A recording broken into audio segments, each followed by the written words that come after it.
And we are live, ladies and gentlemen, boys and girls, warts, zits, moles, all other forms of imperfections.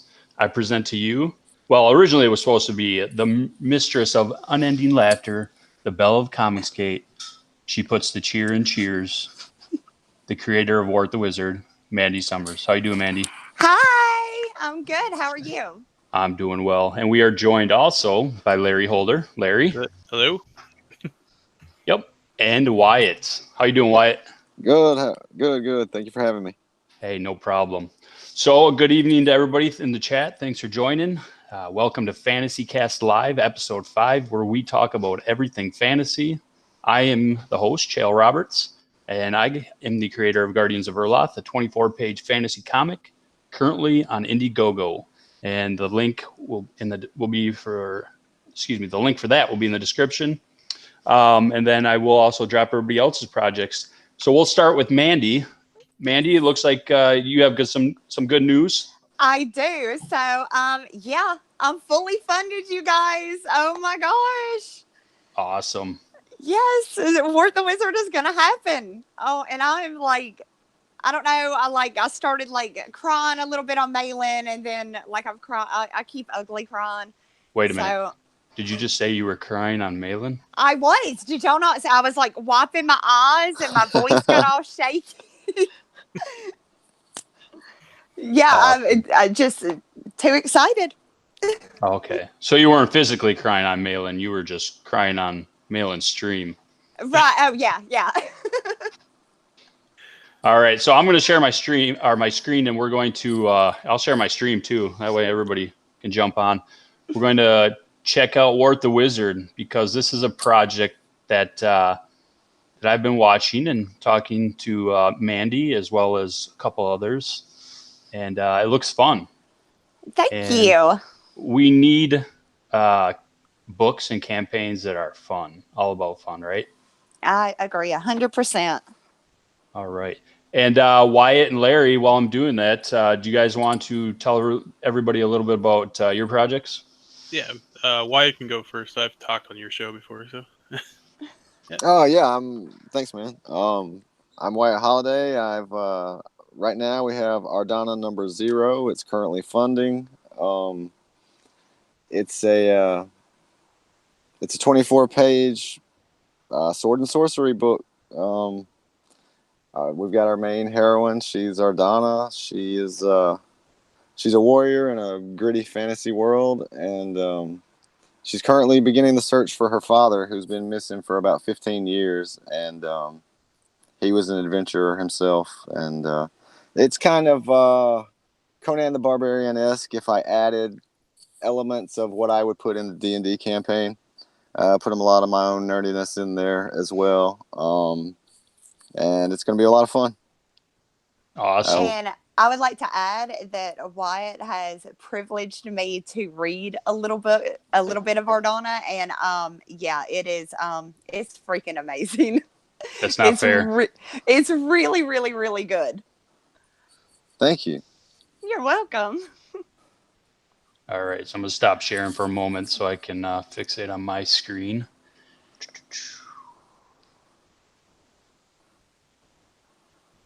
All right, there we are.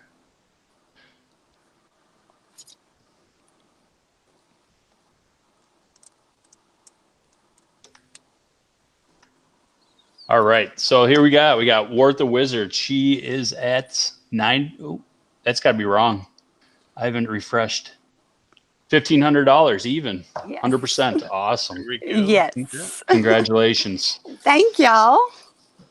So we got Wart the Wizard, an adventurous tale about the shortcomings of a low-level wizard in a humorous fantasy environment.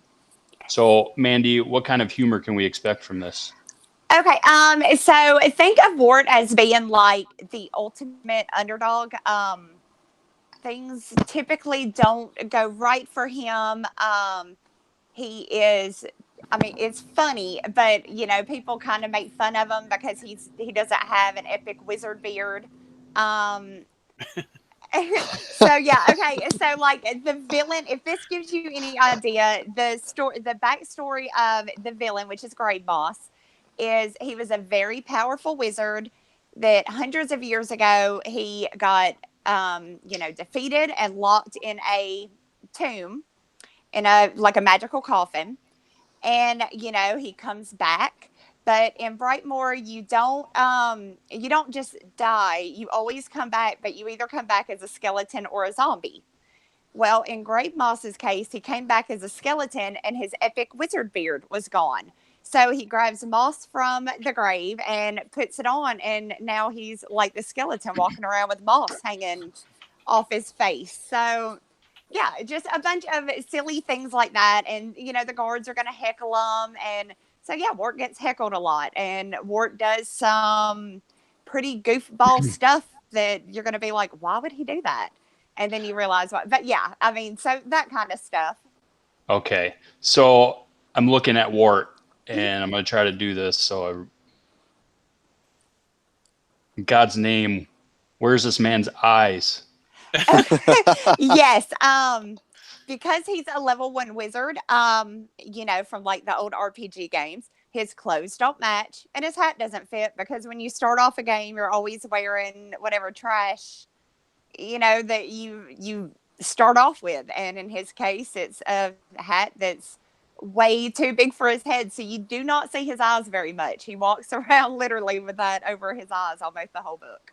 Is that peach fuzz I see on his chin right here? Oh no. So even level 1 wizards don't get peach fuzz. No, because you don't in Brightmoor, you don't grow a beard. You have to earn one by defeating a wizard, or if you want to, you can grab some moss and throw it up on your face or whatever. But yeah, it's more of a like an honor to have a big beard, not something anybody can just grow. You have to earn your beard. Awesome. So the overview here, I'm going to read it off for everybody. Okay. Adventure is only a moment away. Welcome to the realm of Brightmoor. This mystical land is a home for the hopeful, a venue for the vile, and a hideaway for hilariousness. Among the trials, that legendary characters face, you'll see the world through the eyes of the beloved yet foolish Wart the Wizard. Okay. How is he seen out of that hat? How are we going to see through his eyes? You will. It's Wart's perspective on everything. So you end up, like when a new character is introduced, it's going to be from Wart's perspective of the character. And each character does have an ID card that you can look in the back of the book, and you can see what level they are and a couple of little fun facts that I added about it. So, if you're reading with your kids, you could be like, oh, look, it's a monster. Let's go check it out. And then you can go to the back and like read a couple little funny facts about said monster. Nice. So it's not quite a choose your own adventure, but it's interactive. It is.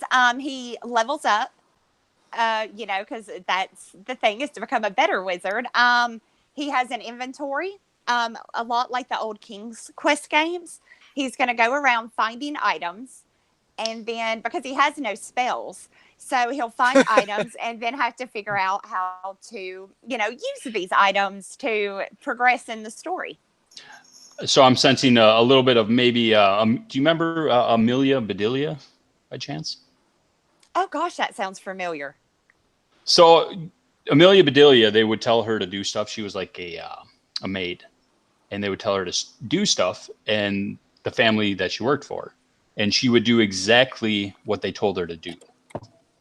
So, and she often took everything they said to her very literally. Oh.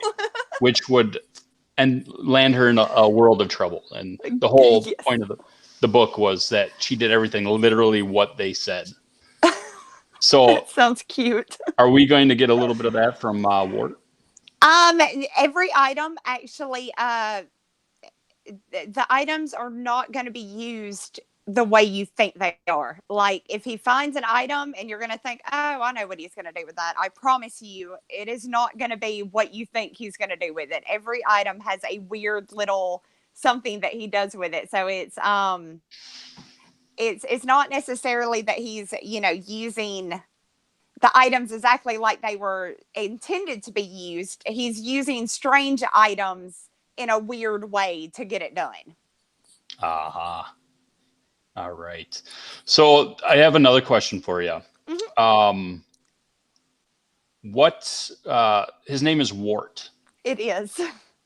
In your household, do you have any children or animals? I do.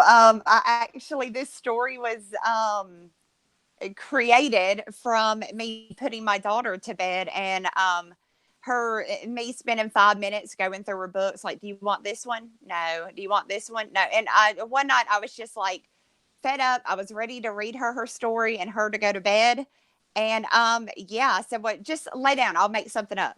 And she was like, okay. And from that, every night after that came, tell me about Wart. Tell me about Wart. So we ended up, giving him a goofy name because he's a goofy guy. Okay. And which leads me into my next question. Are you solely responsible for naming said children and animals? Yes. I'm just kidding. That's awesome. So how did you come up with the name Wart then? You're telling a bedtime story. I'm guessing it came off the top of your head. It did. I had no thought put into it. It was kind of like, what is it called? Word vomit, where you just, bleh. And and she, as soon as I said it, okay, so this is a story about Wart the Wizard. And she started smiling and laughing about it. And I was like, all right, well, so be it. And will you explain how Wart got his name in the book? It honestly, it doesn't. It starts. The book begins with his first day of an adventure, but there's really, unless I decide to do like an ash can or something, there's really no backstory to Wart. He starts. Basically, his world starts on day one, page one of the book. It's time for Wart. So I didn't really add. Not to say I won't in the future, but as of right now, I haven't really thought about, because like I said, it just kind of popped in my head. It had a ring to it when I said it. So he's not named after something that may pop up on, his body somewhere. No. From either rubbing elbows with Cyberfrog or maybe a night on the town with little girl Lethal. Oh, you know what? Let's say I may do an ash can, so we'll have to say maybe for adults only. I don't want to have to explain that to kids. Awesome. So Wyatt, what do you think about Wart the Wizard? Oh man, I've thought it was hilarious for quite a while. I think it looks fun. I think it looks whimsical. And Mandy and I have known each other a while now, and so I've been on the Wart train for a while now. So yeah. And you never thought you'd say that before. The Wart train, right? Yeah. Awesome. And the creative team here. So you got covers by Peter Gilmore. I know who that is. Mm-hmm. Simon Potier, French. Yes. I French, should know. Yes. Yeah, French Canadian. Correct. Let's get that straight. And then Vic King. Right. Yes.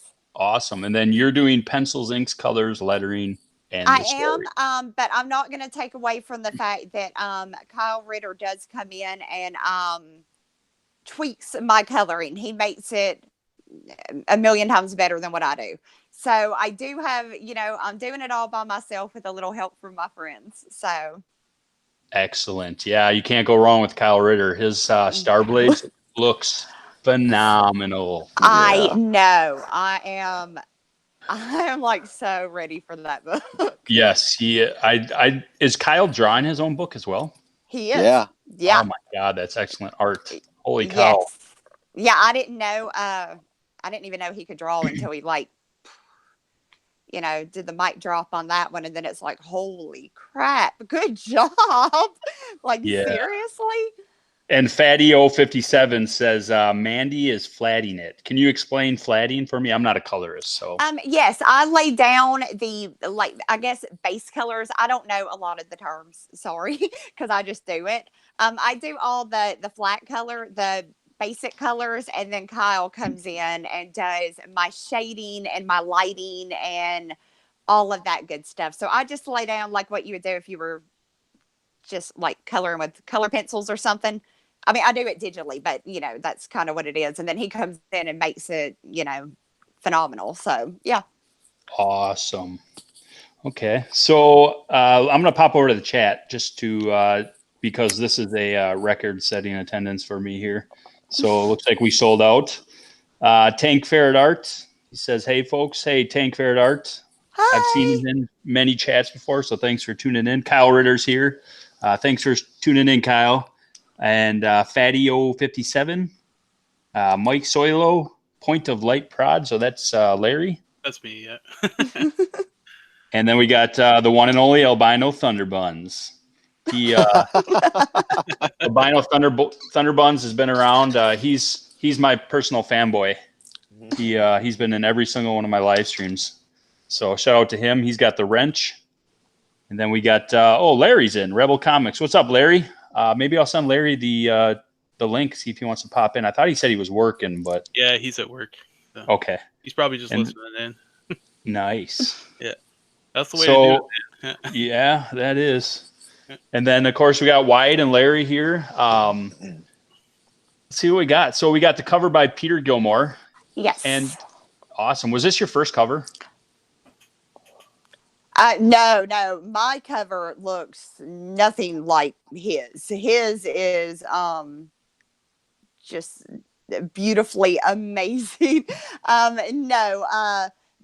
Kyle has said that he would color my cover for me. So I think I may add mine at some point. I don't know how or what yet, but I'm thinking about if Kyle's gonna color it, it may look really good. So yeah. I had my own, and then sorry, my phone keeps aggravating me. So yeah, I had my own cover, and then when Peter did this, I was like, forget my cover. What, I mean, because I can't compete with that. Yeah, now I'm interested in seeing that original cover. Oh well, gosh, it's got to be on something. I'm sure it's on something. I'll send it to you. I'll send you what it looked like. Okay. Cool. Maybe you should put that as like a secret or a perk, like a stretch goal. That's what I'm thinking. Right. Very possibly.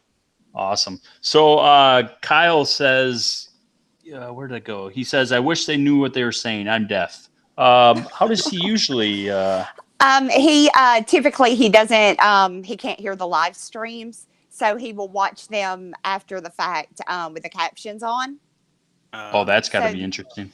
Yeah, so then he came. Oh, with mine, he showed me like he was watching a video I made on my channel, just talking about Wort the Wizard, and the captions were so messed up that the stuff he was like, this can't be right because it was just so off the wall of things that the captioning thought I was saying, maybe the accent or something, but yeah, it was totally off.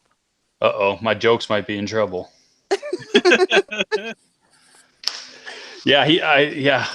Okay, so we got page one here. Yes. Legends, and this is we got beginning captions. Oh, wait a minute. Is this Wart right here? Blonde? No. That was one of the heroes that actually helped defeat Grey Moss years ago. That would be a real like heroic legend, and that is not Wart. Thus the red arrow pointing over legend. Yes. Awesome. So I have a feeling Wart's probably like really bald. He has no hair whatsoever on his body. I've drawn him a couple of times without the hat, and actually he has brown hair. And it's spiky and just going everywhere, and a cow lick that won't go down. So he looks like he just rolled out of bed. Like Kenny from South Park? Oh, yeah. Yes. Yes. Awesome. So I heard you mention the beard thing. Oh, I see a little hair right there. There he is. Yes. So you were on Mail Stream. You were talking about the beard length. So before we go tonight, I have to get kind of a feeling with my beard of what level wizard I would be. Awesome. So you can dub me level 2, 3, 4, whatever you think. Just Okay. tell me. So in the book, are we going to get a kind of a feeling of, what the different lengths of beards mean as far as what levels and Yes, during the heckling that Wart is going to get from many different people, you'll see where they refer to him to other people who do have bigger beards. So you'll kind of get an idea for what a epic beard actually looks like as opposed to the nothing Wart has. Awesome. Because once the hat goes on, there's no turning back. Yeah.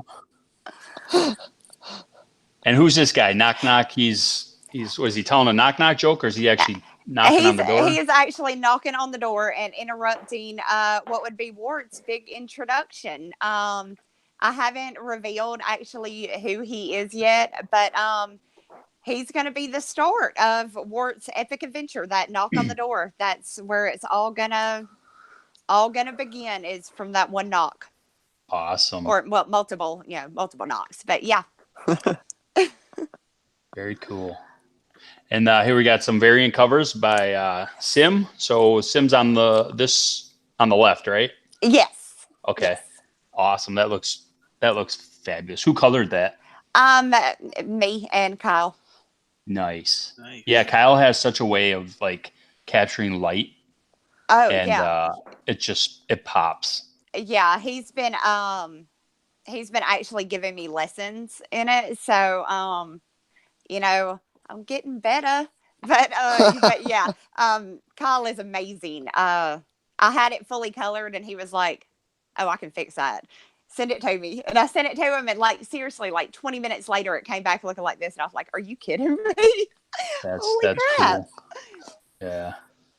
And then we have uncolored. Is this the Vic King on the right? It is, but it's going to be actually, I'm gonna take Malin's advice, of course.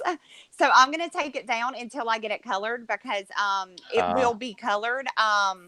That definitely looks like the cover are the King's Quest, as you were talking about. Right. Yes. Yeah, that I can definitely see it. I heard that, but I didn't get to see it because I was driving. Mm-hmm. But yeah, I could see it now. That looks cool. Yeah, they're actually I think they're calling it the King Graham cover. So awesome. Yep. What is this? Okay, so I'm a girl and I can do some stuff that you guys can't. Please explain more. Okay. It is a sketch kiss card. I charge nothing extra for it. It is just basically a thank you for the people who want to buy all of the cover, buy the bigger tier with all the covers. But I'm going to sketch something different on each card and then kiss it and then put it in a little case and you get a thank you kiss. Hey, Larry. Yep. What do you think the over-under is if I back this, if my wife will let me keep this? That's a good question. I have the same question. So. It was the only one that came with all three books, man. Yeah. That's true. Yeah. Okay, but if I start seeing damn bathwater on your campaign. No. I stop at kiss cards. Okay. No, I will say, I think that girl is a genius. Yeah, she made a lot of money, but we're gonna have to sit down, and all of us are gonna have to have a come to Jesus meeting if I see bathwater. No problem. Hey, if y'all see bathwater, I need an intervention. Y'all need to get in here. And yeah. Well, that's cool. That is really cool. Not a lot of other creators or artists can, kiss a piece of paper and have it, into their campaign. I mean, I guess I could try, but if I can get through the beard. All right. So original art by Peter Gilmore. And, yes, but it was actually sold tonight. Oh, okay. I thought I saw somebody in the chat was talking about, Yes. was it Fadio57? I think that's right. That sounds right. Yeah, I He's was in the chat. I think so. he's very territorial. He says, "Comics du Nord, it's mine. I bought it." Okay. And Kyle Ritter, you will be coloring it for me if you do it. So it's kind of like you're gonna color it for me, right? That's what I'm getting out of this. Okay. So congratulations to Fadio57. He got it. Yeah, thank you so much. That is just awesome. Just thank you. And if you're lucky, Fadio57, maybe she'll kiss it for you. Oh, a kiss card comes with that tier too, and all three covers. Okay. So he will be getting all three covers, a kiss card, and that amazing art by Peter. All right. So only one set of lips for you. Now, I just want you to understand that my kisses go for a lot of money. Oh, Larry. Hi. Oh, right on, man. LP. Yeah. Well, I just got to work. I saw the link and I saw that you had Mandy on, and I'm like, I got to be on a stream with Mandy. Yeah, she's gaining quite the fan club. No kidding. Good for you, Mandy. Good for you. Thank you. I'm happy for you. And I hope this goes above and beyond what your goal is. And thank you. Comics Geek's all about dreams coming true, isn't it, Wyatt? That's right. That's right. And I've had a lot of help myself, and I appreciate the help people have given me, like Larry, LP. So. Oh, thank you, sir. So enjoy the ride, Mandy. It's going to be fun. It's only going to get better for you. Is this over? I hope we're not done yet, are we? No. Oh God, no. Oh God, no. So I want to talk to Mandy. So Mandy, I've never met you before, but I've seen a couple of your videos. You're part of a DM group I'm in, the Indie Zone. What got you, into comic books? Like, tell me about young Mandy and her journey into this crazy world. Okay, let's see. So we didn't have like a comic book store in my town. I live in a very small country town. So my brother, when I was about 5 or 6, maybe, got stuck babysitting me, and he drove me into a bigger town, and we went into a comic book store, and I was walking around just looking, and I saw a Rainbow Bright and the Star Stealers comic book. And so I snatched it and I ran up to him, and you got to buy this for me. You got to buy this for me.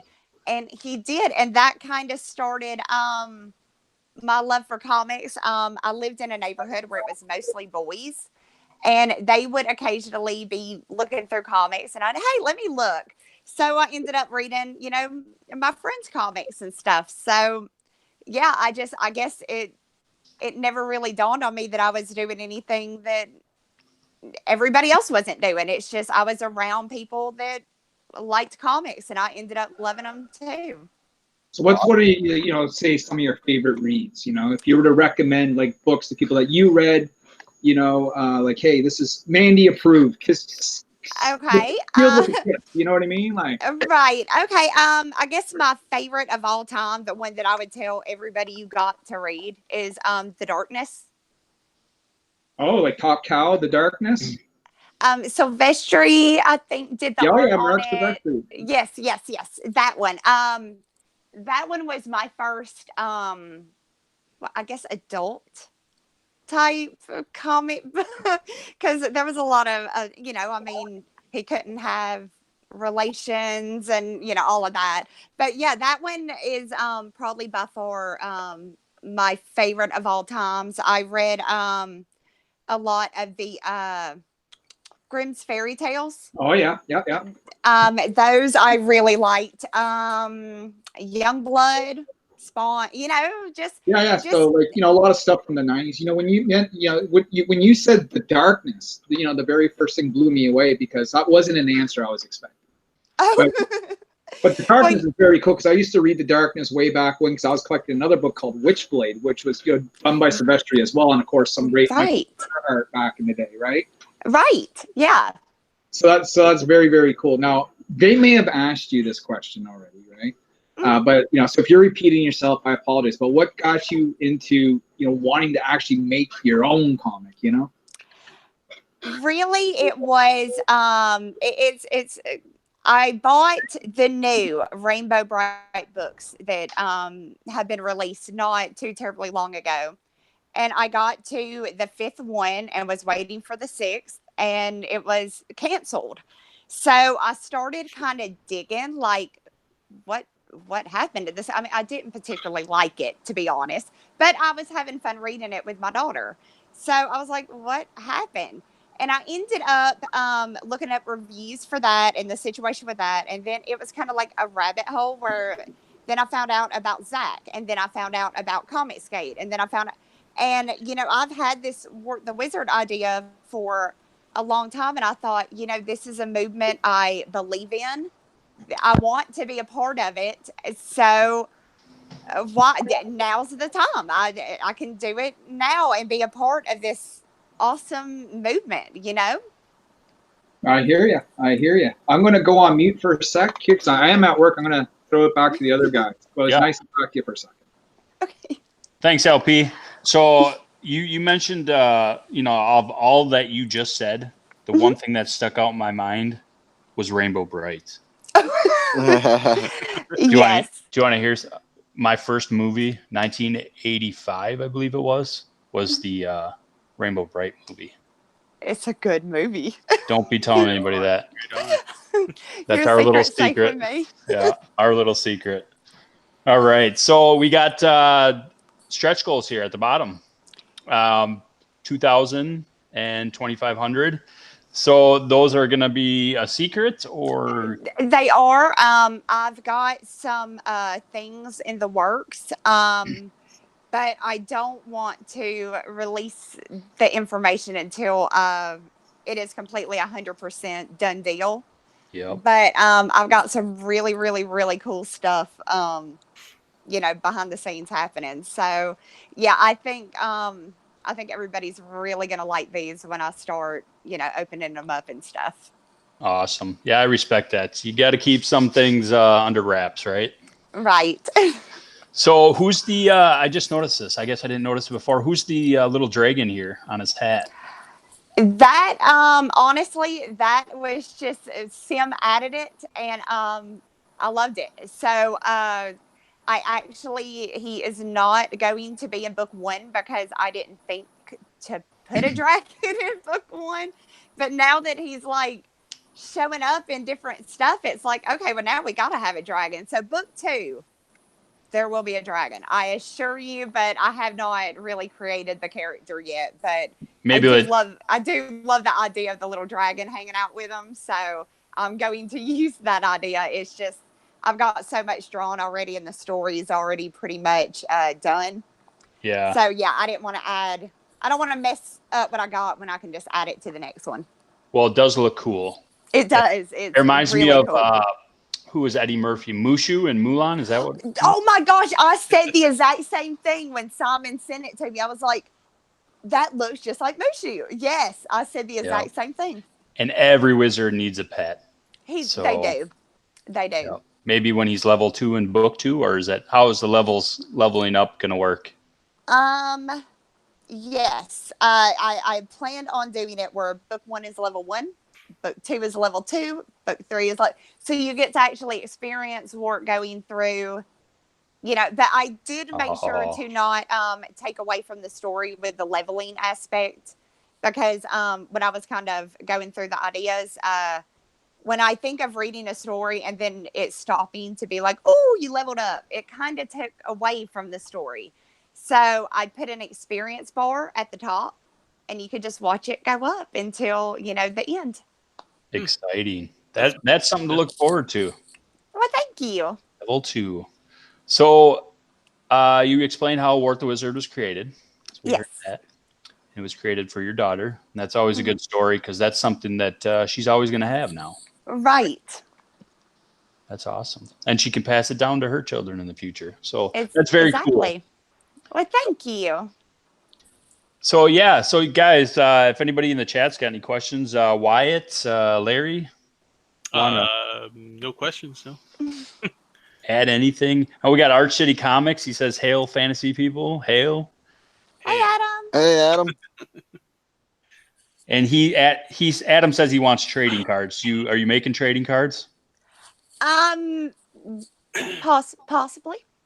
And Man of Sex says Nurkish bookmark. Yeah. Does Nurkish exist anymore? Did he fall off the face of the world, face of the planet? I haven't heard anything from him in a very long time. No one has. Okay. I do got his bookmark still. So Were you around? How are you, brother? What's up? How are you? You know, I'm doing fine. Yeah, it was a long day at work and finally got home. I got out a little late, so I caught Mandy's stream with Malin on the ride home, so it's always fun. Oh, okay. Good entertainment. I got it got busy during your stream earlier. I got some stuff happening that was pretty major. So anyhow, yeah. I hope you work through it. Oh yeah, it was a work related. It was, it's work. What can I say? But so yeah, Wart the Wizard. She's at 100%, but we can always do better for Mandy to help support Mandy. This is a project that I haven't backed yet, but I'm going to be backing. So we'll definitely. Thank you. Yeah. Oh, Man of Sex, I'm not ignoring you. I got you, man. You must not have heard my last comment about the Nurkish bookmark. Can I do a shameless self-promotion? What's that? Can I do a shameless self-promotion? Yeah, channel? right. Yeah, everybody on Indiegogo right now as well. Yeah, so we actually mentioned before when we just got started the stream that all 5 now, before it was 4, every one of us has a Indiegogo campaign going on. So right? Why don't we start with Larry Holder, and he can, and Mandy, just for your, you probably already know this, but if you ever do this in the future and you want to click on, perks, make sure you log out. Yeah. You'll never dox yourself. See, I didn't even. I heard Valen say he didn't do it, but I didn't know why. But okay, yeah, thank you so much. Malin stays logged in, and most people do. I don't know. Maybe they know that and they just don't care. They just don't click on it. But yeah, just log out, and you don't have to worry about it. Okay, yeah, thank y'all so much for that. Before we go with Larry, really quickly, I want to look at your tiers really quick because I actually haven't myself looked at the tiers. Okay. I read a little bit of the campaign, but didn't get that far. So explain to me maybe what you would advise or what you would want people to look at. What tier the most kind of? Okay, well, my tiers are, I did it very, very simple. I've got each cover in its own tier, so you can pick which one. And then the only other one I have left now is the one where you can get all 3 covers with the kiss card. So I kept it very, very, very simple. You can, if you want them, if you want more than one, the one that comes with 3 would probably be a better. I just wanted to keep it simple. I didn't want on my first campaign to make it just too crazy and out there. I wanted to keep it very, very simple. So yeah, pretty much pick your cover or get all the covers. So yeah. Awesome. And there's 3 total covers available, correct? There are, yes. All right. So $25 gets you Wart the Wizard, the Gilmore cover. Mm-hmm. And this is, did I hear you say 90 pages? It is 90 pages, full color. Awesome. I thought I saw that somewhere. So that's pretty good. Do you know what kind of paper you're going to be printing on, or? I don't know the specs, but it's image quality. Gotcha. Awesome. So it's good. It's good paper. So it's $25 for each cover. You got the Simon Poitier. How do you say it? Pothier. Pothier. Okay. I'm just going to let you say it from now on. Okay. And people pretty much just call him Sim or Simon and just try to leave. I think he's pretty much known around the entire community as Sim. So Yeah. you're Awesome. So you get each one of these for $25, and that does not include shipping. no, shipping is actually extra. It was let's see, 10 for in the United States and 24 outside. Awesome. Okay. As it should be. Yeah. Want as much value for your product as possible. And then, so other than those three, we have the Ultimate Adventure, and it looks Right. like you got seven claimed out of 50, and you get all three covers and the Sketch Kiss card. Right. And of course, anything that we choose to add on later in the campaign, that will be just no extra. It'll be included in that package. So Okay. that package pretty much gets you everything that I will include and that has already been included. Awesome. So in no way are you scared that in the distant future you are going to be cloned 50 times. Oh, Lord. If somebody wants to deal with me 24/7, Lord help them. Bless their heart, because I'm a That's handful. a lot of Wart books. That it is. All right.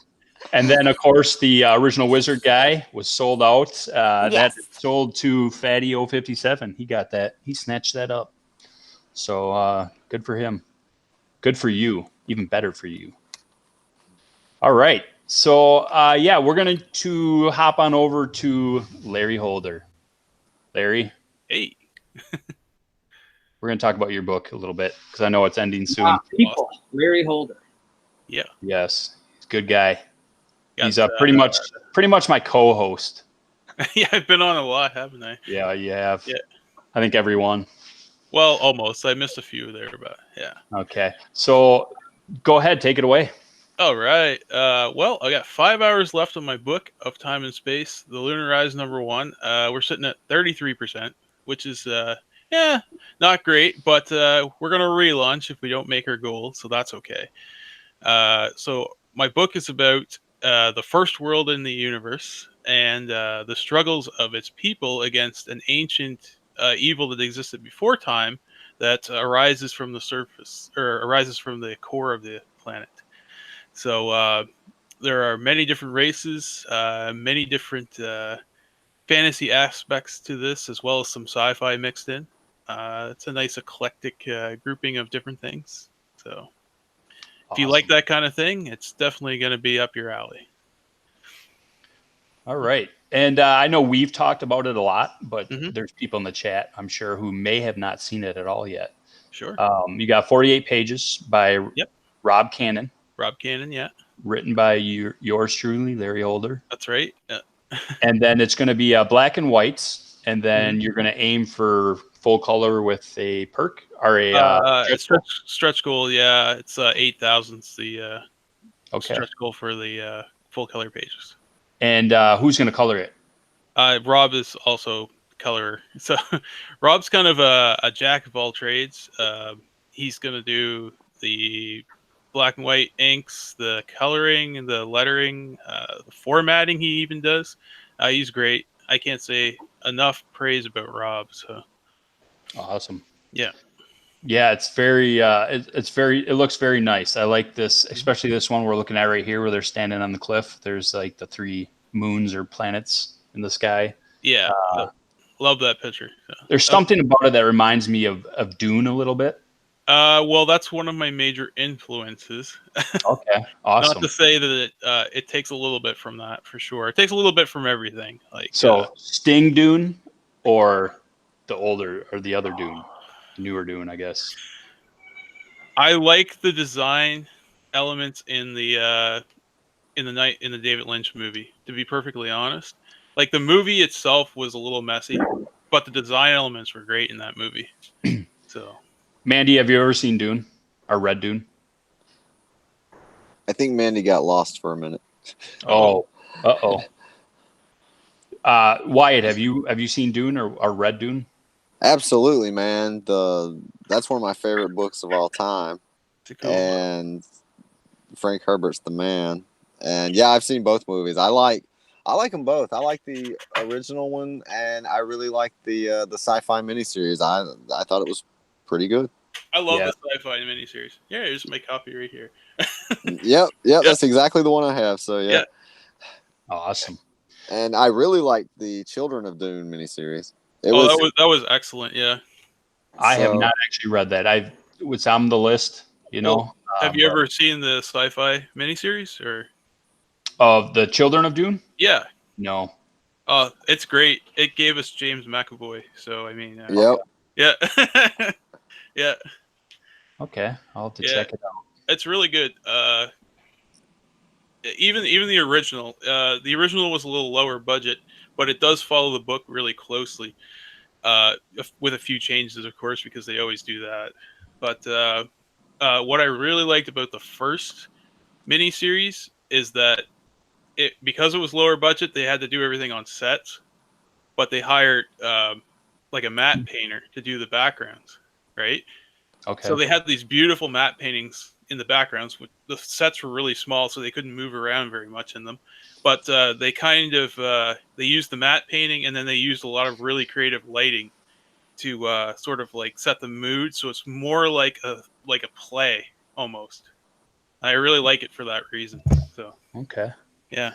Cool. And Mandy says apparently her phone might have rebelled against her wishes, so she's going to be charging it and coming back. So yeah, come back when you can, Mandy. We'll be here.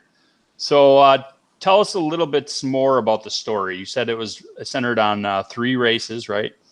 Well, there's multiple races, but there's 3 major races and then a 4th later on. So Okay. the first race are these what I call the Drag-Eye. They're essentially dragons, and they're more of a spiritual type race. They're very connected to the planet and to the what I call the spirit of life, which, for all intents and purposes, is sort of like the power of God or the Force, if you want, from Star Wars, whatever you want to call it. Sure. So they're really connected to that. Anyway, so when this creature comes up, sorry, let me backtrack for a second. So the Drag-Eye create the other 2 races, the Haman and the Orsted. The Haman are human essentially, and the Orsted are sort of like more of a reptilian, sort of like gray alien type looking creature. Okay. So basically, what they've done is they've taken these 2 aspects of themselves and split them into 2 different races. So Awesome. yeah, I thought that would be a really neat idea. So then, after the creature comes out and the Drag-Eye have to fight it, things really change around, and sometime in the future, the Drag-Eye disappear after fighting this creature, and the 2 other races sort of start to rebuild the world from this aftermath, and eventually interbreed, and a new race comes about called the Angelos, and they're sort of like a hybrid between the 2, but they look more like angels than anything else. So, And that's what we're looking at right here. that's what we're looking at right now. But for all intents and purposes, they sort of inherit the same power for the most part. It's a little bit less, but they're sort of the what's the word I'm looking for? Remnant or reincarnation of the Drag-Eye people. So, yeah. Okay. Yeah, and of course, this threat never really goes away, so they have to deal with that as well. And our main character, Anazia, is an Angelos, so that's where we start the story. So. Okay. So you let's see, we are at 33% of your goal. When you relaunch, how is that going to affect your goal for the next campaign? Well, anything I make, I'll be taking off basically and sort of readjusting based off of that. So. Okay. Yeah. Awesome. And it looks like the journey's your featured perk, and that is the regular cover issue number 1 of Time and Space. And this is 48 pages. That's right. Yeah. And then additionally, you have a making of Time and Space, another book to go with it. Yeah. Now I say it's a 40-page book. It's already made because I made it for this convention that I went to, but the edition that I'm going to include with the campaign is going to be altered and added to. So it might actually end up being more than 40 pages. Okay. And then that's the regular cover? That's the regular cover, yeah. Okay. It's a double or a wraparound cover, so. Gotcha. So is this not going to be normal comic size? It might be larger. Okay. I've formatted it for regular comic size, but I'm considering making it more like I don't know exactly what the size is per se. It's sort of like a folded 11 by 17. It's the size that we use for the job I work at to make like a yearbook size, but okay, it's a little bigger and it's pretty nice actually. You know, when I got Bigfoot Bill, Mm-hmm. that quality of that book, the size of the book, I guess I didn't really I knew it was going to be bigger than the normal comic size, but I didn't really expect what I got, and I love that size because you can put it on your bookshelf. Yeah. So I'll just show you here. I've got one. So this is my making of book. So that's about the size I'm thinking of printing it. Let me stop sharing, and then I'll focus on Larry. Yeah. So there you go. Yeah, there we go. So I'm thinking more like this size. So it's like an 8.5 by 11, but if it's actually like a 11 by 17 folded sheet, basically. So awesome. Yeah, and this is my making of book, so you can kind of see where I'm going with that. There's like a lot of the artwork and a lot of the design process and stuff like that. That's cool. What most of the book is. So just to give people an idea, I did make a video where I went through this whole thing to show it off, but yeah. Okay. I'm gonna hop back over to Indiegogo, and there we go. So you also got a digital copy of #1 for $4. That's pretty good. And that's for all 48 pages, huh? Yeah, that's a really good deal. See, a lot of these, and I've dealt with this on a lot of shows. But when I set up the campaign, I did it in Canadian dollars, so everything looks a lot cheaper than I actually set it up as. Oh, gotcha. So like the book was 15 Canadian, but it equals out to 11 US. Digital copy is $5, but it's $4 US. So yeah. But Okay. Either way, like I didn't want to go too high with my prices, but I guess that kind of diminished my funding goal at the same time, right? Yeah. Well, it's a learning process, I think, especially this is your first campaign, right? First book? Yeah, it is. Yeah. Yeah. I had to learn some of the same lessons as far as pricing, and what I tried to do is build a little bit more value into it. And, with prints, just because I didn't want to, it's hard to charge $10 for a 24-page comic, no matter the quality. So you got to add a little bit more, a value into it. And that's kind of a lesson I had to learn along the way. And, we do what we do, and hopefully, we can rebound. You can get into the next campaign and succeed. Yeah, definitely. And this by no means, just because you meet your goal, that's a lot of things get thrown around on Twitter, and people look at creators not meeting their goals as failures, but it's really not a failure. At least it wasn't for me. And, I made that known, and I'm sure this won't be a failure for you, and it's not. You've got the product, you're just refining it. I don't consider it a failure really at all. No, I've got some backers, right? So I know there's interest in the story for sure. Right. So I think it's a matter of reach and audience more than anything. I didn't start with a large reach. I went from like 100 followers on Twitter to like 450 over the course of this campaign. So I just started sort of building my audience. So Yep, and you got Yeah. to start somewhere, right? It's Exactly. good. There's something fulfilling about starting from the ground up and building something. Yeah. You got that strong foundation now of people that genuinely want to read your book and Mhm. see the art and hear your story, and you take what you can get and you roll with it. And I think you're gonna launch this again and meet it. I backed it because I believed in it. Oh, So, yeah, and here we got the variant cover, right, with the drag eye. Yep. Is that okay? that's right. That looks good. And he colored that as well. You said? No, this is different artists. So Oh. these two artists here are different artists that did some initial post, well, I guess design work when I was first starting out that I wanted to use to sort of pitch the idea. Yep. And I decided just to make them into a cover and put one piece of art on the front and one on the back, basically. So the one on the front cover is a French Canadian artist who goes by Das Wax, and she's sort of like influenced by that sort of Ninja Turtles style. Uh, Yeah. yeah, she's got a lot of that. If you look at her work on like Instagram and stuff like that. And the colored one is the back cover, I'm guessing. Yeah, and that's Okay. the other. That's an Andre Boulard. He's a local artist, or sort of local to me. He actually worked with Larry Higgins on Niobe. He did the first cover for Niobe issue 1. So, Okay. yeah.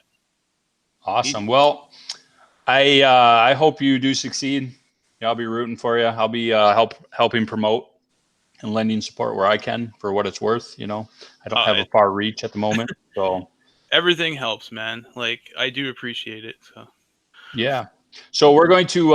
Is Larry still with us? he's muted, but He's muted. Yeah. Well, let's jump over to Wyatt then. Actually, I have some questions about that one. Oh, yeah, if let's I may. do it. Yeah, take the floor. It's yours, man. Let me get back to it. No, I was just gonna say that one of the things I really liked about it is like it's the sci-fi elements, but it's got some of the you can feel the fantasy inspiration too, kind of like almost like Babylon 5 in a way. Yeah. And yeah, that was one of the things I really liked about it. How much are the physical copies? I'm sorry, I can't see on my phone. Well, $15 Canadian, so I think it works out to Okay. 11 US. So yeah. Okay, cool, man. Cool. Yeah, that looks good, dude. Yep. And I'm so $11 US. Yeah. Awesome. All And you've got, like you said, about 5 hours left. Yeah. Cool. Yeah. And how much of it's did you say that 40 pages of it were finished? No. Right now we're sitting at around 16 pages finished. So Awesome. yeah. What I want to do, just for the people who have backed so far, is finish up to page 27 and release like a 27-page ash can for Nice. anyone that's back so far. So I want to send that out first, and then before I relaunch. So I'm gonna get the remainder of the pages done up to page 27. I think it's about 5 or 6 pages. I can't remember exactly what needs to be done, but Oh yeah, I know how that goes. yeah. Yeah, that's cool, man. Yeah, I'll definitely back that. Say, that's awesome, right. man. Thank you. Oh man. Now I'm looking for Ardanna, and I might have passed it. Ardanna. Let's see. It's good. It's fun to do Fantasy Cast Live and have fantasy writers and creators. Yeah. I think, in my opinion, fantasy, like pure fantasy, every story's got an element of fantasy, right? Yeah. I look at Star Wars as a fantasy because there's very little science fiction in it. Yeah, it was definitely written more like a legend. So I was Right. actually just listening to an old interview with George Lucas this morning, and he was basically saying that like they were going really into his stuff with Joseph Campbell and stuff like that, and how he and Joseph Campbell would sit down and talk about, how is this character going to relate to characters in mythology and stuff like that. So that's pretty interesting, actually. Yep. Yeah. All right. So we got Ardanna issue number 0. Wyatt? Yeah. Like I said earlier, yeah, it's a sword and sorcery style fantasy book. I really like the classics. Robert E. Howard, Edgar Rice Burroughs, Michael Moorcock's Elric, all that good stuff. This reminds me, it does remind me really of Conan or Red Sonja. Yeah. I love that look. So yeah, I've always, it's kind of like I grew up on a lot of that and Boris Vallejo art. So yeah, so I kind of wanted to do something that combined a lot of the things I grew up enjoying, that aside from superheroes, of course. But yep. when I found the first my first copy of Savage Sword of Conan, I was hooked. Yeah, I started getting the new ones that are out, the Savage Sword and then the Conan the Barbarian. They're all right. I mean, guess who's back? Yeah. Hi. So sorry, guys. I let it charge up to 20%. So, but I'm back now. That's cool. Awesome. So, we're going through Larry's projects. I'm sure you caught some of that. I did. I've been watching on the computer. Awesome. And now we're going to let Wyatt tell us about his book. Wyatt, what's the story?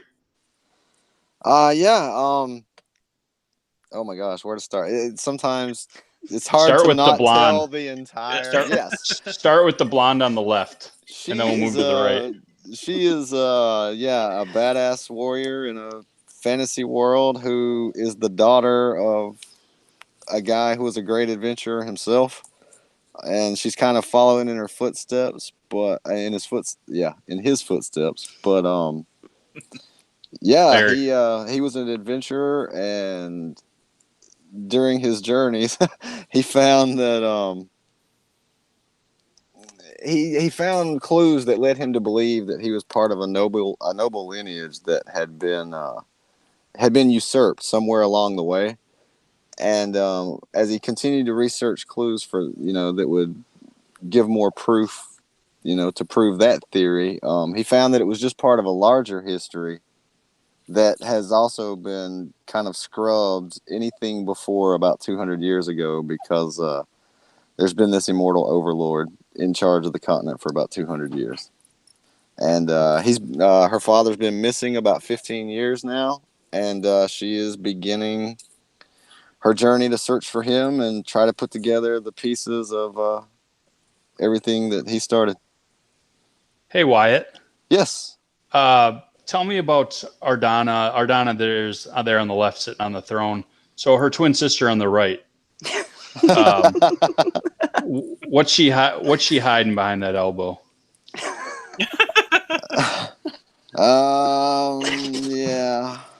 Yeah. Just, goodness, man. So somebody didn't help her put the lotion on. This is sunscreen, I'm guessing, right here, right? Yeah. Awesome. Yeah, I had the idea to make it look like a potion bottle. I thought it was cool. Yeah, it does look cool. Trust me, it all looks cool. Thanks, man. So can we get both covers? Is this the 2-pack here? Absolutely, yeah. That's both covers. I think that's the one I'm going to be aiming for right there. Awesome. It'll be a good October, good birthday present. Yeah. Birthday gift for Chael. All right. Sorry, go ahead. No, I had a question because I keep seeing this one right here. This panel here at the top. And you have this little like crab type of creature, something that reminds me of, this page right here reminds me of a Sinbad mixed with probably like the Mummy or Scorpion King. Yeah, I can see that. Yeah. Yeah. So I was a huge fan of The Rock, back in the day. Scorpion King. Man. Oh yeah. Not a very good movie, but I loved it at the time, right? And I actually based one of my characters partially off the Rock, my main character. So I love the Rock. I love the Scorpion King. I grew up reading Sinbad. And this reminds me of Sinbad. That looks really cool. Yeah. So who's this guy? That's her father, actually. The page. This is actually pages 1 and 2, as far as what has the lettering. And it begins with a flashback scene, and this is the last time he came back from one of his journeys, and he's kind of telling her the story of his adventure and what he did since while he was out. Awesome. You know what? Daddy's proud. Daddy's very proud. Awesome. So yeah, I like the port scene right here. That's pretty cool. I love and maybe this is kind of weird, but I love the landscape in panels, just setting that tone. That's how I write too. And I love that. That is awesome right there. Thanks, man. Yeah, I love it. It's awesome. Yeah. What are these creatures called? Do you have a name for them, or is it just a random monster that he's confronting? I am actually going to be revealing something about that in a couple days. Ooh. And it's the next stage of promotion I'm going to be doing, and I got some pretty cool things planned. Cool. Awesome. So it looks like you kind of have a flashback for the beginning of the story. Yeah. And that's cool. That's how what I did in my book too as well. It's fun to explain that backstory. I didn't want to spend too much time just, with, in a novel, I guess it'd be more like exposition. So I didn't want to spend too much time with the backstory, because I feel that if people enjoy the characters, then they'll stay interested, and they'll wait for the backstory. But right. So I did want to give a little glimpse of it to, show the relationship that she and her father had, and so that it actually means something to the readers and to the story. Okay. And who's this pervert standing behind her with a light? I was just gonna say he looks like he's looking at her butt. He probably wouldn't. Yeah, who wouldn't be? But yeah, he probably is. No, I don't think so. He's looking at the straps that are holding this wrist guard on. He is actually he's actually a night watchman at a dungeon, and this is actually page 6, and she's kind of made a deal with him where he's going to sneak her in this dungeon in the middle of the night, and she's going to do this jailbreak. Awesome. And she's doing this jailbait,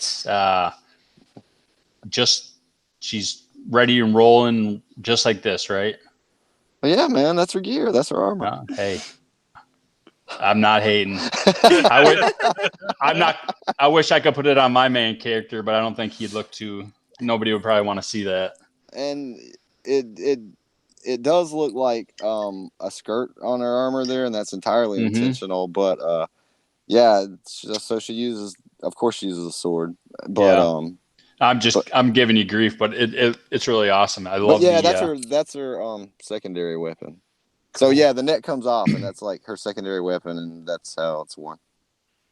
Nice. So it's like awesome. One of those Roman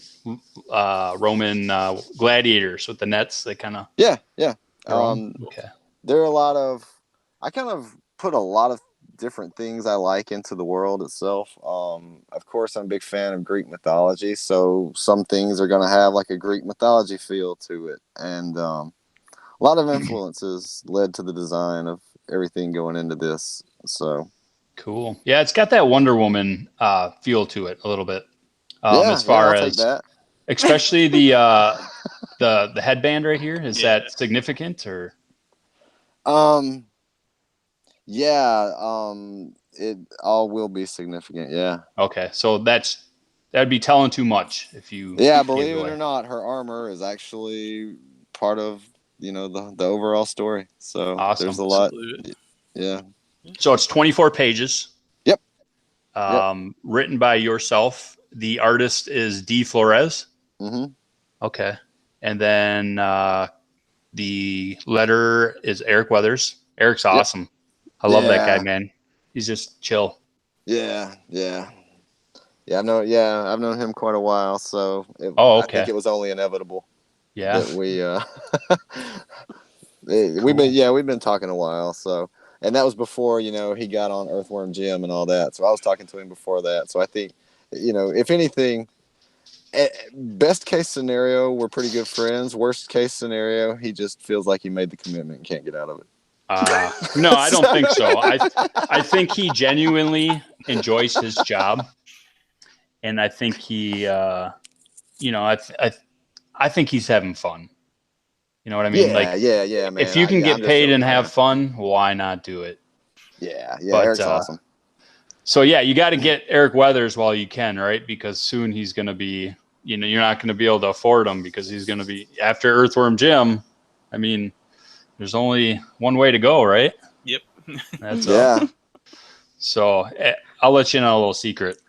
Eric agreed to letter my second book, so Nice. hopefully that works out. Hopefully he still wants to do it here in a couple months when. Yeah, I love what he's done so far, man. Yeah, I'm kind of scared to send him my script, to be honest with you, because you send somebody your script, that's kind of like you're presenting yourself to somebody, and if another professional, and if they may point out a lot of flaws, is what I'm saying. Yeah, they may be looking at you like this guy's looking at her. Yeah, I think that was the scariest part at first, was sending people the script. You don't know what they're gonna do with it, and well, Mandy sent the script to herself, so that was probably the best way to do it. Yeah. So you got a couple stretch goals. Yeah. Actually, the first one is the $3,500 funding goal. Oh, so once the book's funded, we're gonna add a fully detailed map of the region in the book itself. Kind of like I always loved how the Conan, pretty much anything, a Lord of the Rings book, whatever. I always loved the way a lot of fantasy books have the maps. You overachiever. So yeah. Overachiever. So we're gonna do it. Gosh, now I'm gonna have to do a map. I actually have one on one of my pages when I'm describing like how people moved around and stuff during a couple hundred years or whatever. I thought that was an interesting way to incorporate a world map in there. So, yeah. Oh yeah, that's cool. Yeah. Oh yeah. Yep. Guardians of Erloth's getting a map, guys. And then you got a 5,000 stretch goal. Yeah, 5,000. We're gonna have the double-sided bookmark that was drawn by Sim.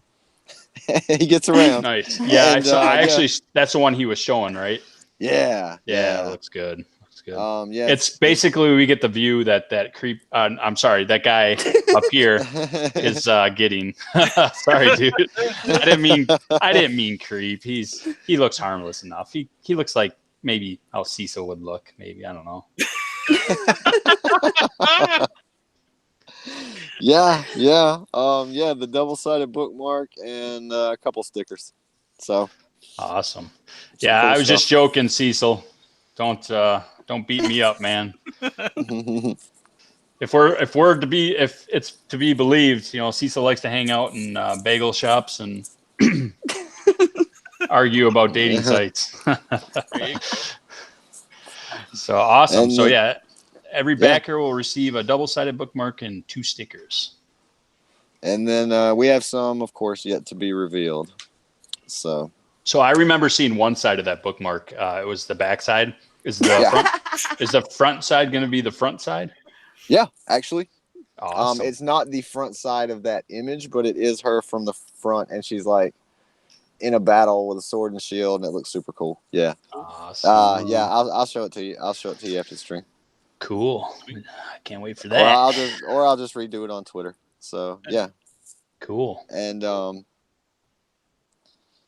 and so that's our stretch goals there. So we got I'm just starting kind of here at the. So I'll start at the bottom. 150 for 5 copies each. Oh wow. So that's let me do multiplication really quick. That's 10 books.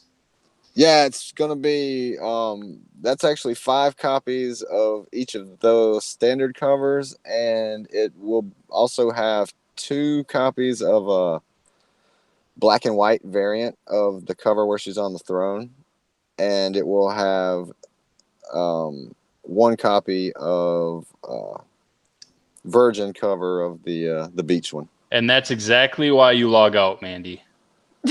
For what I just did. Or as I think it was Arch City Comics was saying, use incognito earlier in the chat. Yeah.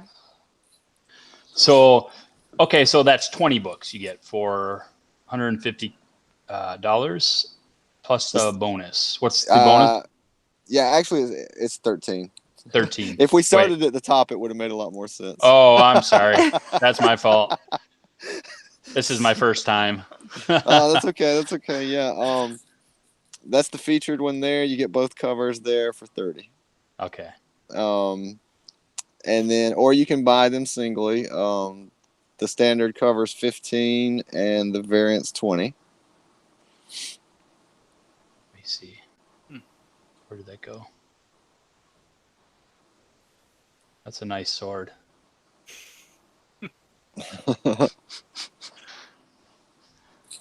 So $15 for number 0.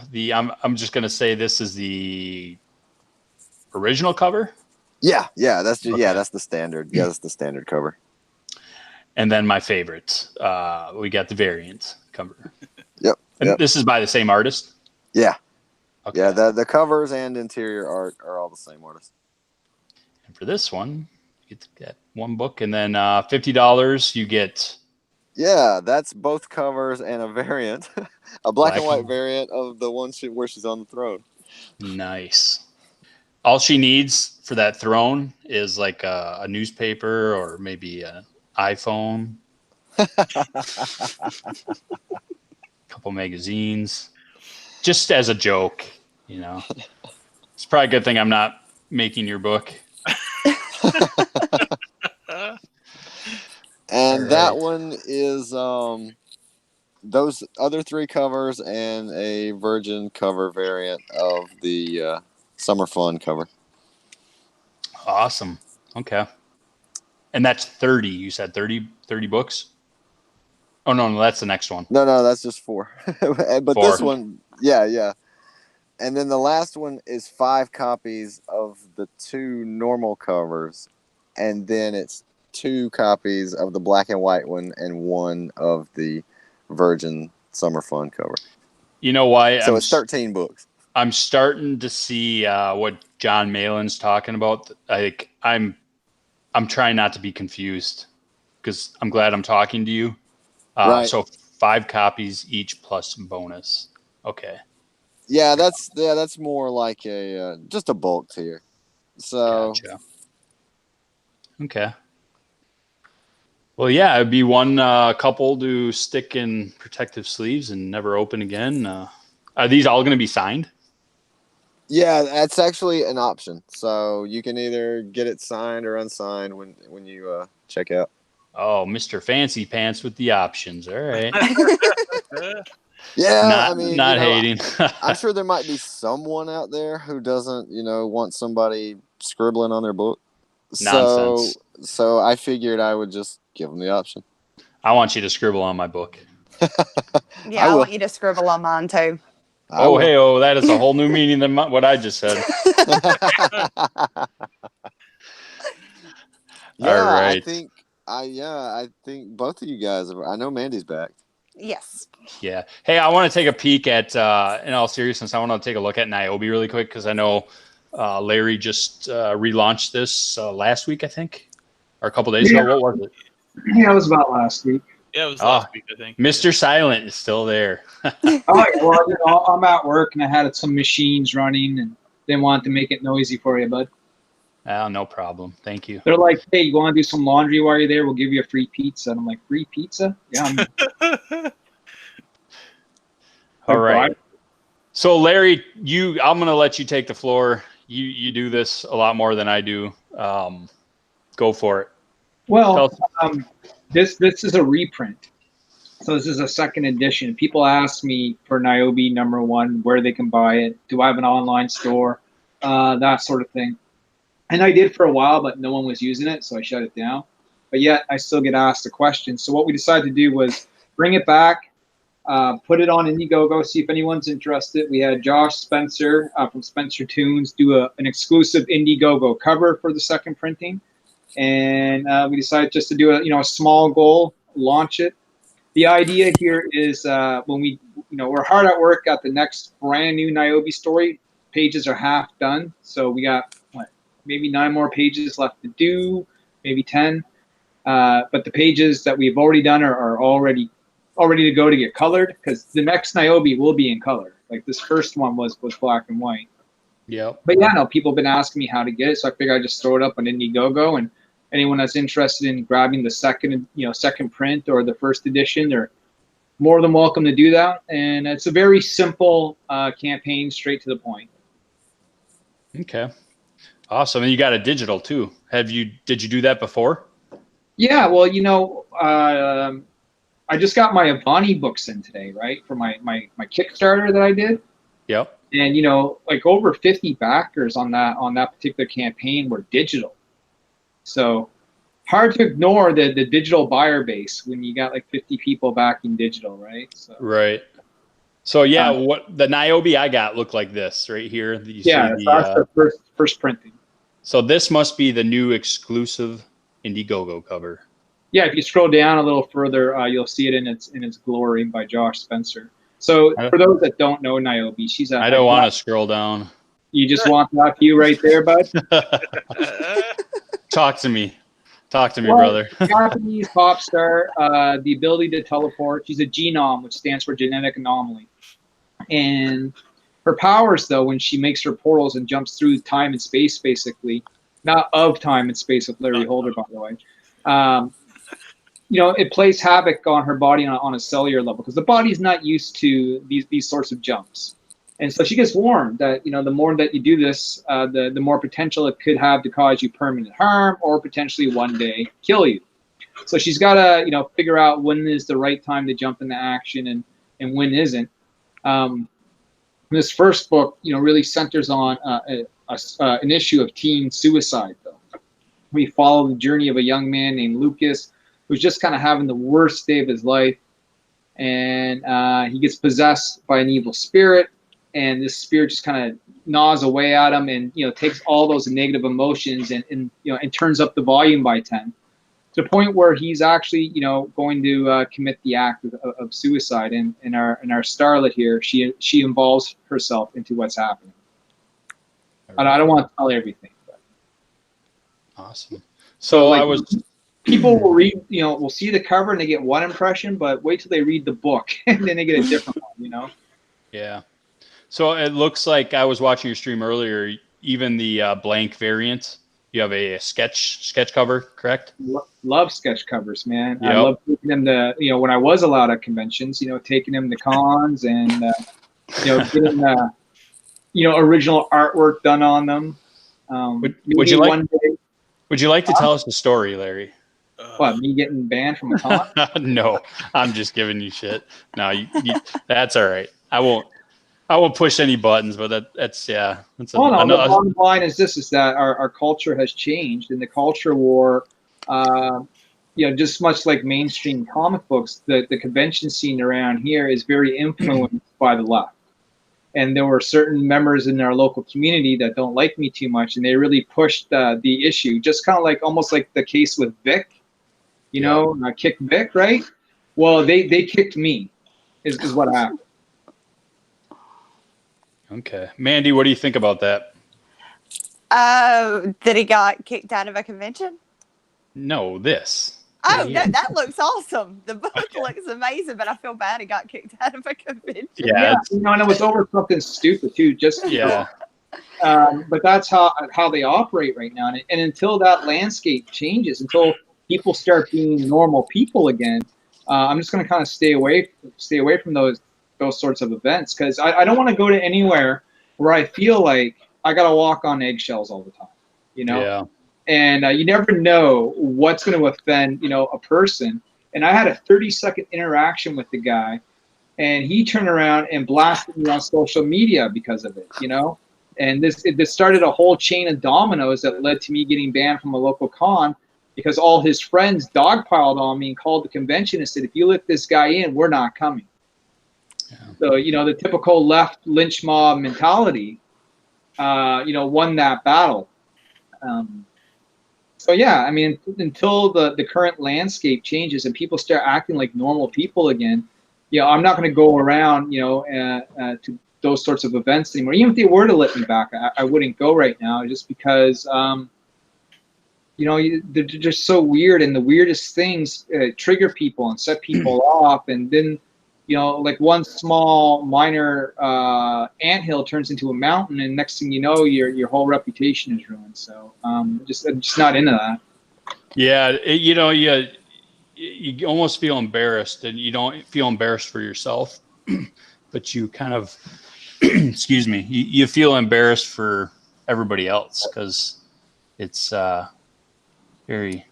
Well, very you know, who wants to be in a place where you got a bunch of people that don't want you there, right? And right. So, it's kind of like walking into the lion's den for me at that point. You know, like I said, once people learn how to calm down and realize that, you know, everything that's going on in this culture war right now is absolutely foolishness. You know, until there's a big shift, yeah, I'm staying away from cons. Okay. So that's why this Indiegogo exists, because, you know, I was supposed to do like 4 convention appearances this year, and that didn't happen. It's like, well, you know what? Got to make some money some way. Got to bring this out to the people somehow. So let's throw up an Indiegogo and take it from there. You know. Right. Well, it looks amazing. Well, yeah, and thanks, Mandy. I mean, this book is 5 years old. I've been doing this for a while now. I just wrapped up my 5th campaign, and so it is a reprint. But, you know, we give something special in the sense of, here's an exclusive cover, and if you want, you know, if you're a collector like I'm, you know, the first printing's available too. Just gives a chance for people to miss out on it. You know, the first time we had this going on, a chance to, you know, get it, see if there's an interest in it. Because when I launched my new campaign for my 2-part miniseries, you know, I'm wondering if Indiegogo, you know, has any interest. You know, typically I've been running on Kickstarters. Oh, okay. And you know, that's what I've been doing since 2014. So I've been at this for a little bit. But we'll see what happens. You know, the book is there for anyone that's interested. Cool. Awesome. I'm definitely going to be nabbing up this new cover. I'll probably be sleeping in the basement for a couple months, but. Well, you read the first issue. What do you think? Yep. I liked it. I was a little bit surprised, to be honest. I didn't know it was black and white, but I hope you do it in color, because I want to see it in color. Well, the next one, that's the plan, right? And we have a brand new artist from Brazil, and he's got a nice style to him. And yeah. Who did this new variant cover? Josh Spencer. Okay. Josh. Yeah, he's in a couple of the DM groups we're in there. Oh, okay. Oh, you know what? I do know Josh Spencer, because I just started following him. He's going to Comic-Con, right? Well, he's a cool Australian dude. He's doing a few things with a few different people right now, but he does a lot of the comic book conventions. He does like a lot of art and commissions and that sort of thing. Okay, is he the one that just did all the? Maybe I'm thinking of the wrong person. Did he do all the pinups that he's taken to? Yeah, he's done a ton of pinup work. Yeah, I contacted him on Twitter. I think I'm going to be buying some of those. They look awesome. I like his art. Yeah, so he's a cool dude, and he jumped on board with this. And did he color it too? Yeah, he colored it too. Okay, awesome. So, can you explain to maybe people who we got 8 people in the chat, and can you explain maybe what I heard it earlier, and what is Niobe's powers and power set? It's pretty simple. Teleportation. She makes portals that allow her to go to one place to another, kind of like Magic from X-Men or Blink, or if you ever played the game Portal, that sort of idea. Okay.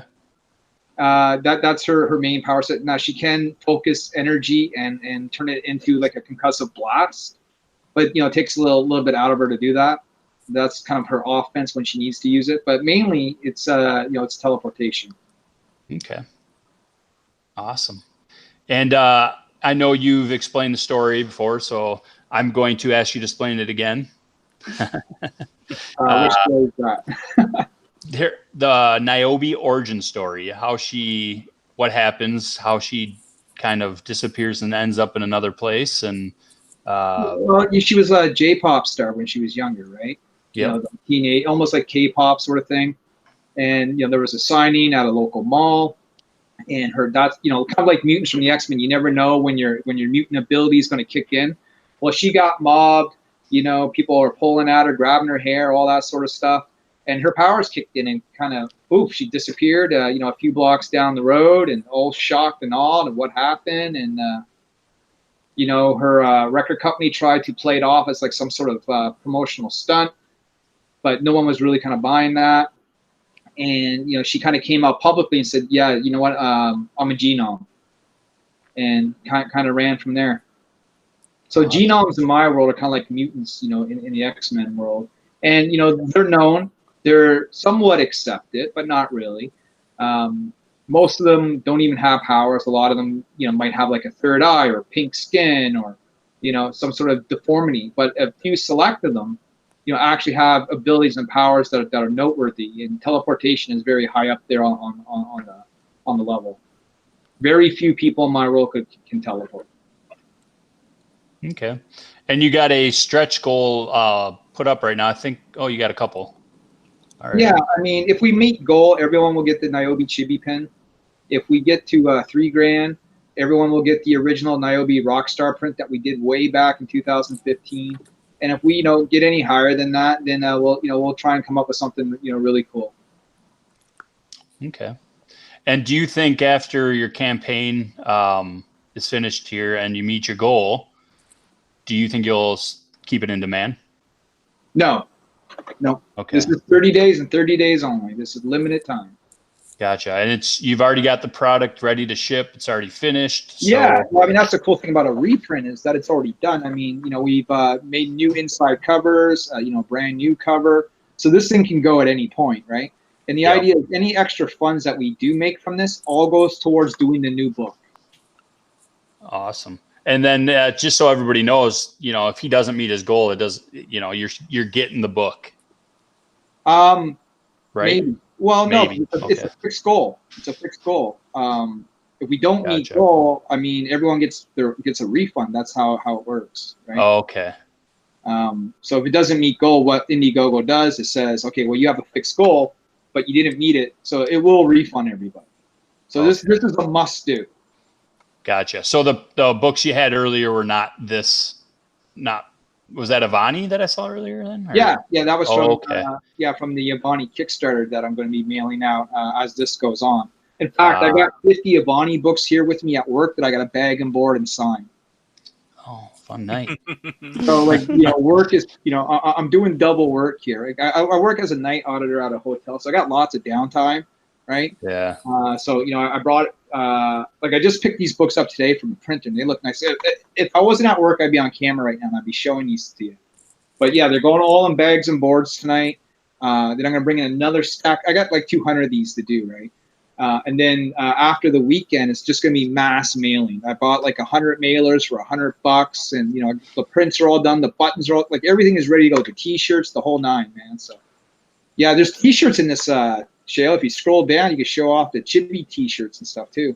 Sure. Go right down. That was right there. Yeah, there's the Niobe. We have a whole line of T-shirts from popartgear.com. But that's the T-shirt I decided to offer up because that seems to be the one that's most popular with people. So popartgear.com is fantastic. They do indie shirts for a whole bunch of people like Joseph Michael Linzer, who did Dawn, Billy Tushy. Man, the phone here is ringing. I got to go Sure. on mute now.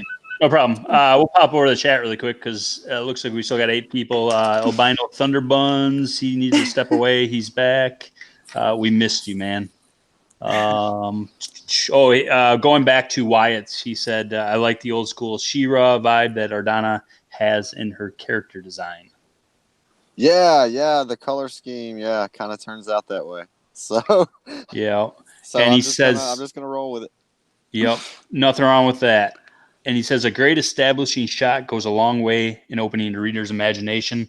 That's in reference to that that opening panel where Thank you're you. showing the port city. Yeah, thanks, man. Thanks. Yeah, I always love it, man. I always liked scenes like that. I like establishing shots, and I like, making the locations and the setting itself seem alive. So Yeah. So here on Fantasy Live, we usually do like a fantasy influenced article or something in the news that we usually talk about. You guys Game of Thrones fans? I am. What did you think of the ending? I think they did not put enough into the new character development, and when it finally happened, it didn't feel true to the characters. Right. I love Game of Thrones, but do we do spoilers? I don't know if I can say spoilers for a show that's already over. I don't. Is it okay? Yeah, I think we're past the point of spoilers. If people haven't seen it yet, Okay. I just didn't want to upset nobody. I think you're good. Okay. Yeah, Danny's going like Mad King and everything. Just it didn't make sense that she had overcome so much and they put no development into that. It's just one episode she's good and then the next she's Mad King and out. So I don't know. And I didn't particularly like how at the end everybody was just like, all right, well, we're just gonna all go our separate ways. Yeah. Deuces, I don't know. It wasn't enough to ruin the show for me, but it definitely kind of dampened it.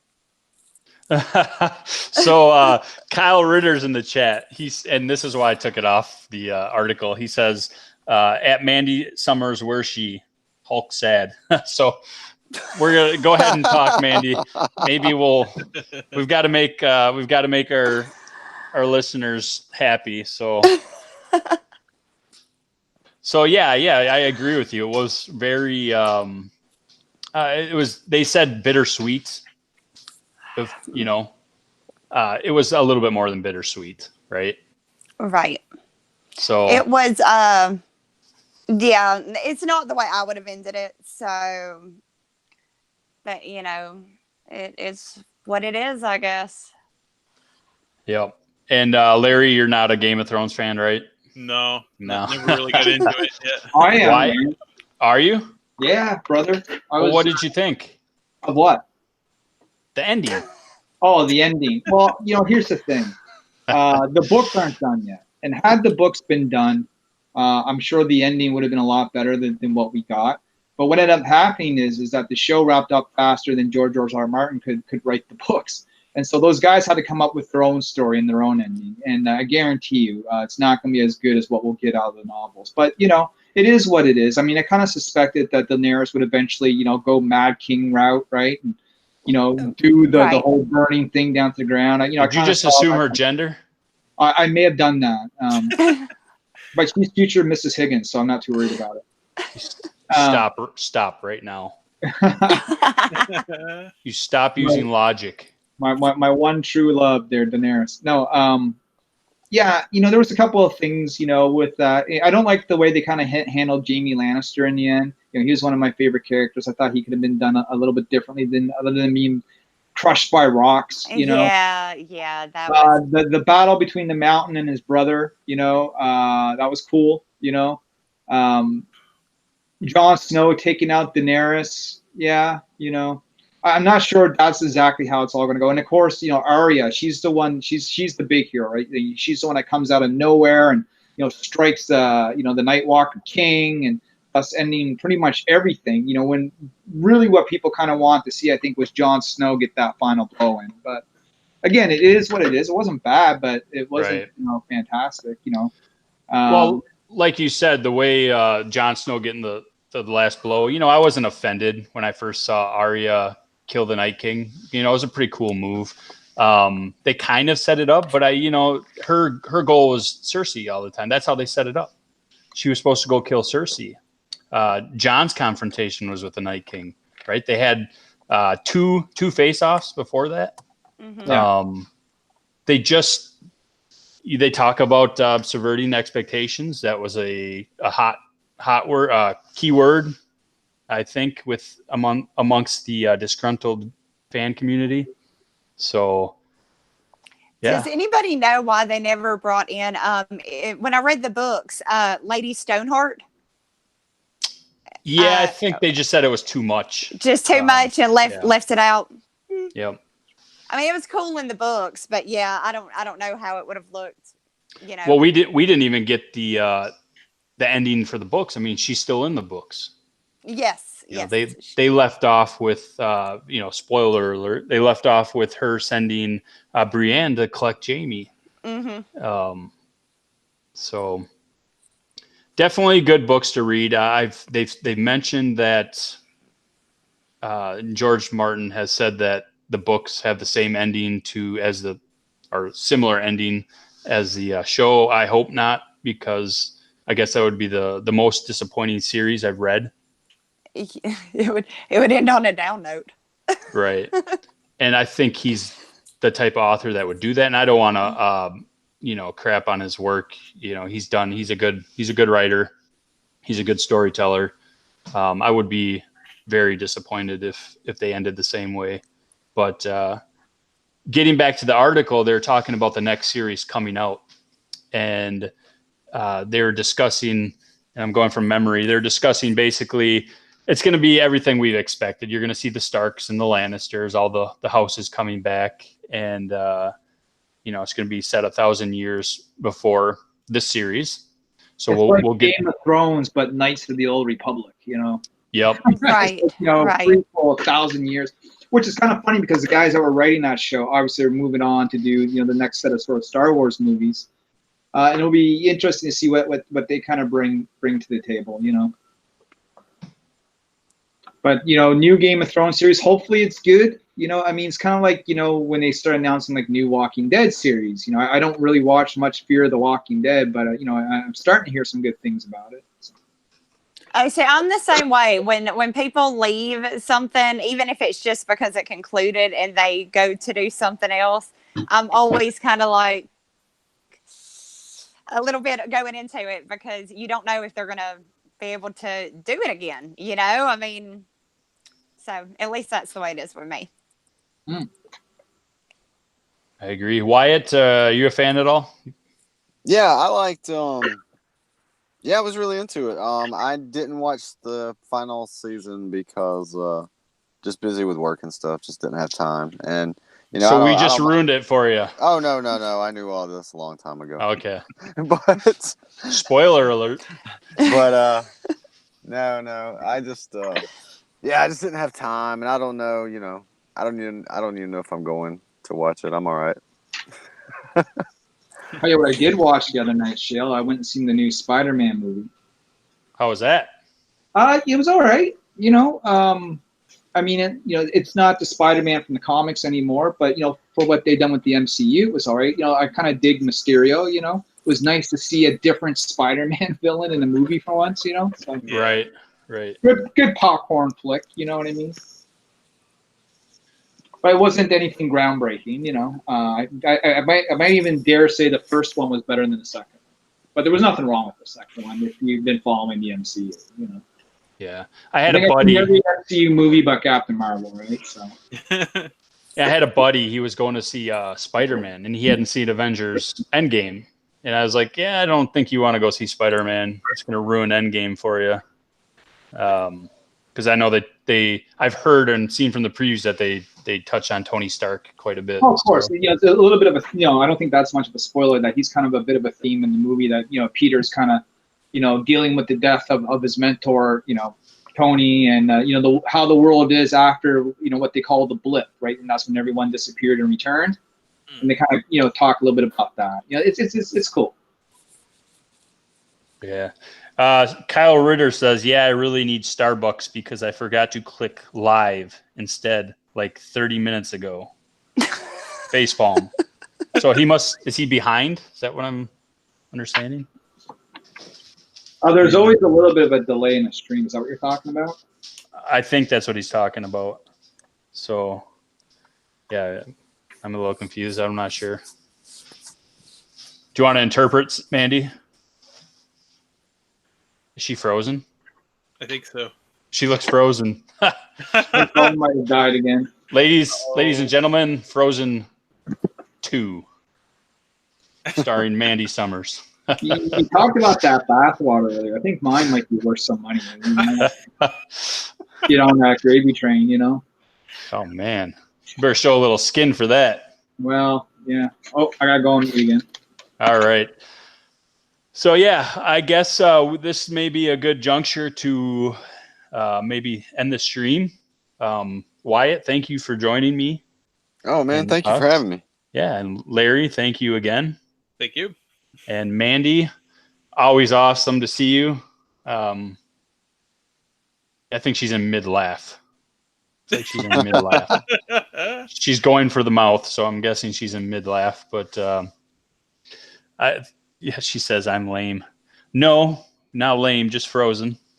But yeah, so everybody, Wart the Wizard by Mandy Summers on Indiegogo. Back her, she's got, I'm not sure how many days offhand that she's got, but she's got some time left. Larry of Time and Space, his is ending in the next couple hours. Yeah, I think it's in the 4 hours now. So. Okay, but you'll be relaunching, so look for that. Wyatt, Ardanna number 0. Back him. You've got 35 days left. I think it might be 25. Okay. Yeah, because we've been going a couple weeks. So. All right, and then Niobe is live also, so check that out. And I think he's at 44% of his goal, and we'll make that happen. So if you guys want to, before we get out, you can, Larry, starting with you, go ahead and shout out your channel and Twitter where people can follow you. Yeah, sure. My YouTube channel is Point of Light Prods, just search for Point of Light Productions. That also comes up. I have a website, Point of Light Productions, which has links to all that stuff on it. My Twitter handle is at POLLMH. And if you want to follow me there, I do post a lot on there now. So awesome. That's pretty much it right now. And Wyatt? Yeah, I'm on Twitter at _Wyatt Holiday, 2 L's. And I do have a YouTube channel, but I don't really do anything on it yet. So okay. Yeah, I know that feeling. I followed everybody in here that I didn't already follow. So awesome. And then he went away. So Niobe, you're back? Well, you will see how long. But yeah, Rebel Comics on YouTube is my comic book channel. And then Rebel Gaming on YouTube is where I do like live game streams if anyone's interested. And on Twitter, it's Niobe Comic. Awesome. Before we go, actually, I do want to cover not only my campaign, but I want to give Kyle Ritter a shout out for his campaign because it's not launched yet, but I'm sure everybody's aware of Starblades or will be shortly. So I'm going to go ahead and to get back to Indiegogo. Do this. Right. And Wow, Ritter says I should buy Mandy Summers a laptop. all right. So I'm going to give my campaign. I got about 4 days left on Guardians of Erloth. We met the goal, of course. The product's already finished, and the only thing is I have to print out the Cane and White cover.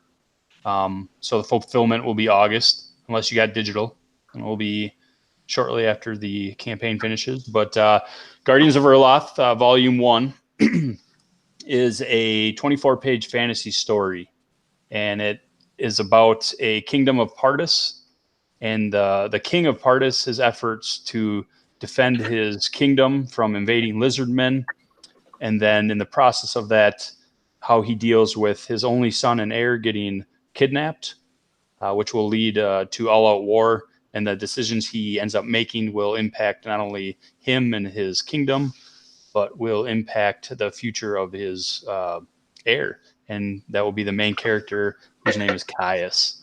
So right now we have the $20 is the featured, the featured tier. You'll get both cover A and cover B. Cover A is the original cover from the first campaign by Keith Hinman.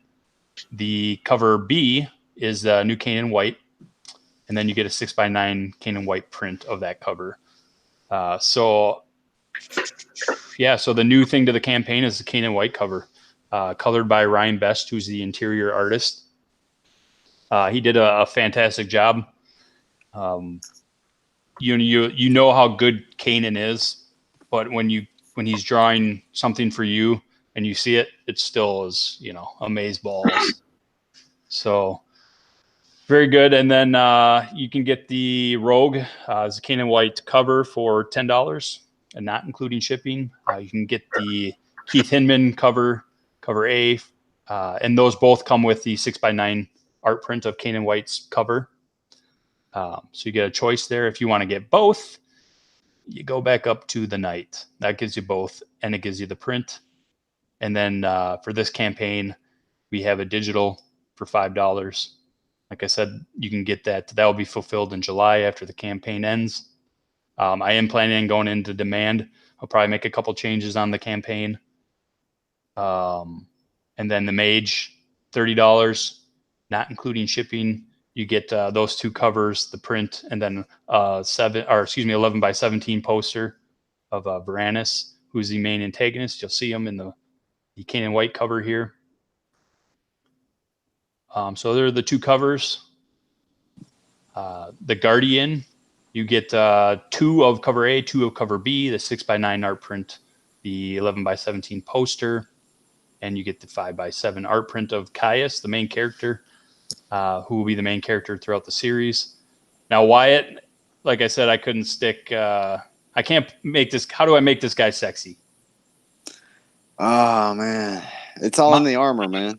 Yeah, my way of making him sexy was throwing a little blood on his face. Hey, it works for the genre, right? It does. He's fantasy sexy anyway. Right. So I got the page 2 and 3 here. I got 2 splash pages in this book and then 1 double page spread, which I was very pleased with. I wish I could show every page to everybody because it's really exciting. It's hard to, you guys probably know this. It's hard to refrain from showing new art. Mm-hmm. But so there's Caius, and then Varanus the Destroyer. So that will be up for another 3 days. We have a $1,500 stretch goal, so we're getting there. That will be a volume 2 character preview. So definitely check it out, back it if you're interested. Share also, even if you have backed it, goes a long ways. Mm-hmm. And so we will. Did we get somebody jumping back on? Did she jump back on? No. I don't think so. No. Okay. Oh, and I was going to do Starblades. Yes, for those for Kyle Ritter, check out Starblades is coming out, and you can follow him at Def Colorist on Twitter. God, I should show the Kyle Ritter just because he's joined us. And let me see, Kyle Ritter. And everything he's got is on Twitter. So,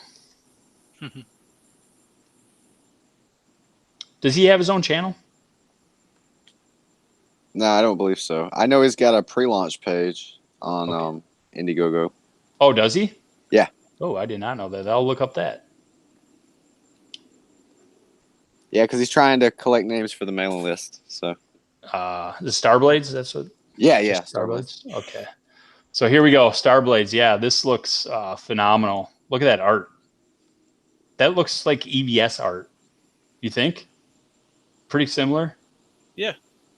Looks good. And then he's coloring it himself. And he's writing it, correct? Yeah. Yeah, I think so. That looks awesome. Yeah, so check out Starblades. That's coming July 18th. Yep. Yeah, awesome. I would definitely be back in this one. Looks phenomenal. Oh yeah. I've told him before, man. That's exactly my kind of book. It kind of reminds me of. Did any of you guys ever read Dreadstar, the Jim Starlin book? No. It's kind of like. It's not really superheroes, not in the way that like Green Lanterns are superheroes in space, but it kind of like people can have abilities and things like that, and it's kind of a, like a space drama. Pretty good. Okay, I just realized I wasn't sharing it to everybody.